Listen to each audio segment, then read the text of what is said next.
President Ashis শাহকে পুরোলে আমরা বুঝতে কি অবস্থা, মাথা পাগল হয়ে গেছেন। ত্রিপুরার মানুষ এত পাগল না, ত্রিপুরার মানুষ আপনাদেরকে চেনে নিয়েছে, ত্রিপুরার মানুষ আপনাদেরকে একটি ভোটও দেবে না মিত্র। ত্রিপুরার জন্য এই কমিউনিস্ট আর কংগ্রেসের কাল একটা অভিশাপ ছিল মিত্র। আজকে যদি নরেন্দ্র ভাই মোদী না আসতো, ঘরে ঘরে 5 কিলো করে চাল দিত না। আজকে যদি নরেন্দ্র ভাই মোদী না আসতো, প্রধানমন্ত্রী সড়ক যোজনার রোড ত্রিপুরা গ্রামে গ্রামে হতো না। আজকে যদি নরেন্দ্র ভাই মোদী না হতো, মহারাজা বীরবিক্রম কিশোর মানিক্য ইন্টারন্যাশনাল এয়ারপোর্ট হতো না।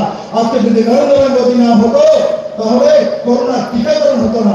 আজকে যদি নরেন্দ্র ভাই মোদী না হতো, প্রধানমন্ত্রী আবাস যোজনা 4,10,000 ঘর ত্রিপুরা আসতো না।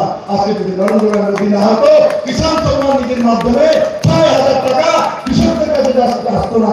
আজকে যদি নরেন্দ্র ভাই মোদী না হতো, তাহলে 33% রিজার্ভেশন মহিলার জন্য না হতো।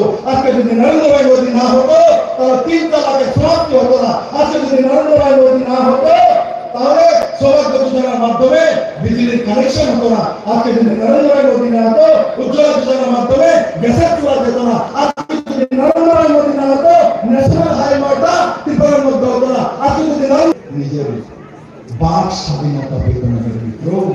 তাই আমরা বলি, এই যে কথাগুলি বললাম, এই কথাগুলি মনে রাখবেন মিত্র। একবার মোদীর কথা চিন্তা করুন।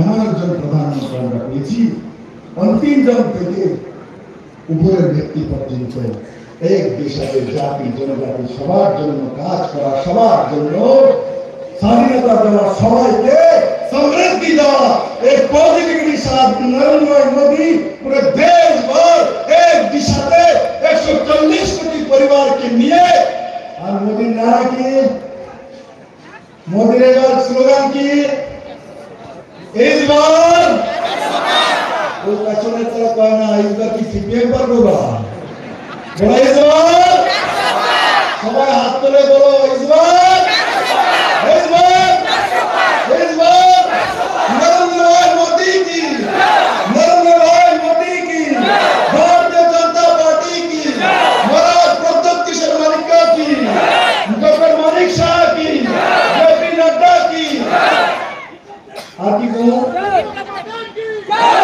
अभिषेक